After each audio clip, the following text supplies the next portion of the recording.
If I were to ever have a studio developer in a room with me, it'd be RGG. I already have the scenario planned out. I'd say something like, Watashi wa anata ni kotawaru koto no dekinai ofa o suru tsumori desu. 愚かな農民、私たちに何を提供できるでしょうか。Nani? 私たちは大きく成長しました。Alright, that's enough out of you. If you want your product to sell over here on the West, I demand you speak English to me, sir. Ahem.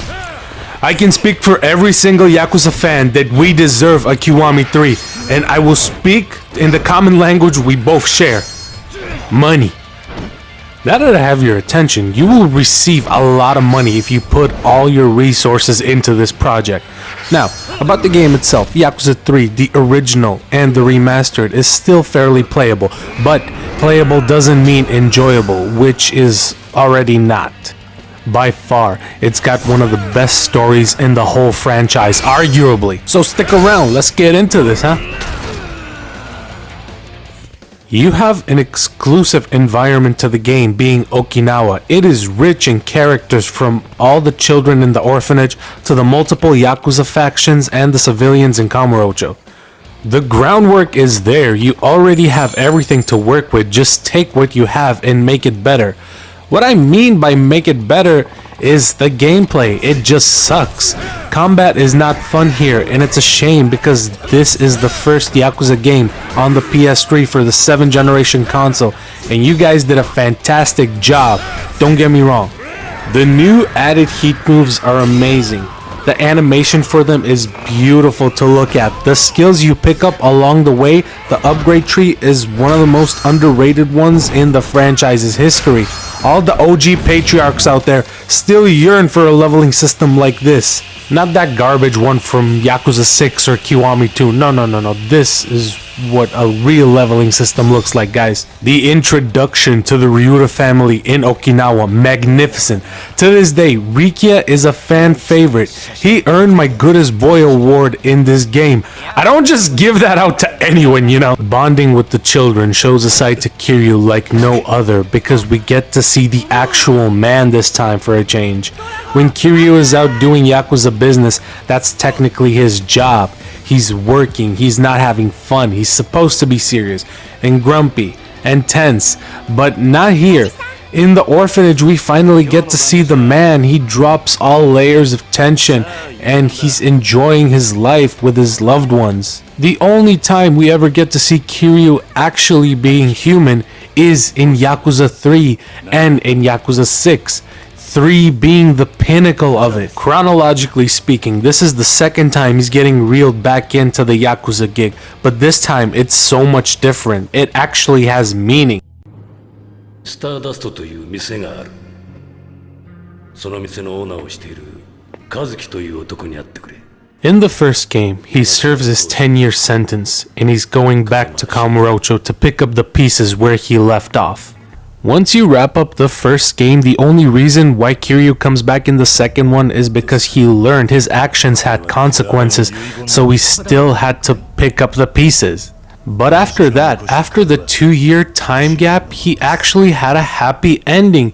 He moved on with his life. The only reason why Yakuza 3 is even taking place is because his home is being threatened. His livelihood, and that right there is what makes the game so special. It's a direct attack on what Kiryu sacrificed to build. While he thought he put his pieces into place, like making Daigo the 6th chairman and placing Majima as his right-hand man, without him the clan grew in opposite directions, with multiple factions that stood against Daigo's beliefs and decisions. All because Kiryu keeps running away from the truth. That without him, there will never be order in the clan. In multiple games, proving time and time again, he's running from responsibility. Fucking beautiful.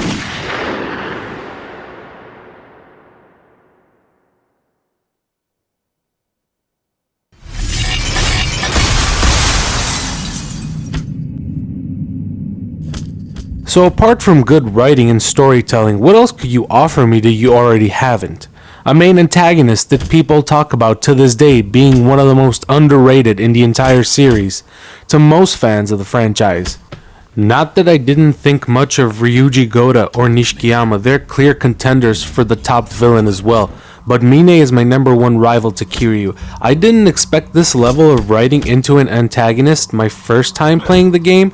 I really didn't know where he stood, but he's calm, cool, collected, very intelligent, thinking 3 steps ahead, strong like an ox taking down Kondo with a few combos alone, and showing emotion and humility to his fellow man. He had no malice in his actions, he only did what he thought being necessary for the good of the clan. Amazing. 桐生さん、まさか登場会を裏切ったの峰だったんですか。いや違う。あいつは峰は裏切り者なんかじゃない。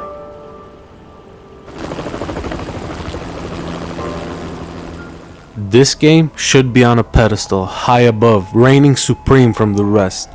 But it has that weak gameplay element that just takes you out of the joy, out of the moment, sadly. I can play it. I'm pretty sure all of you can too. I wouldn't be talking about this game if I didn't see anything in it. RGG, you guys did an amazing job with Kiwami and Kiwami 2. They're pretty fun and entertaining games, especially with the Dragon Engine being so beautiful to look at. Now imagine if you guys can take the Dragon Engine, work on the story a little bit to trim the edges, and make the combat that of Judgment, Lost Judgment level. I think you guys would succeed in being praised on a global scale. Please.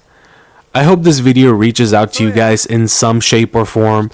Patriarchs from all families, like and subscribe, push this video out if you agree with my point of view, and even leave a comment, even if it's just to say hello. I'd greatly appreciate it. Thank you for watching, guys, and remember, it's all about hype.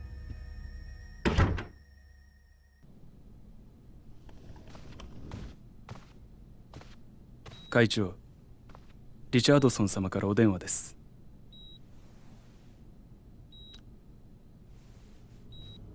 ある。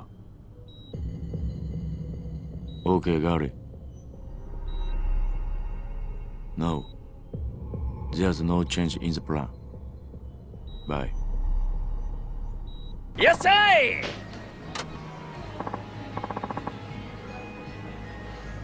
ありがとうございました。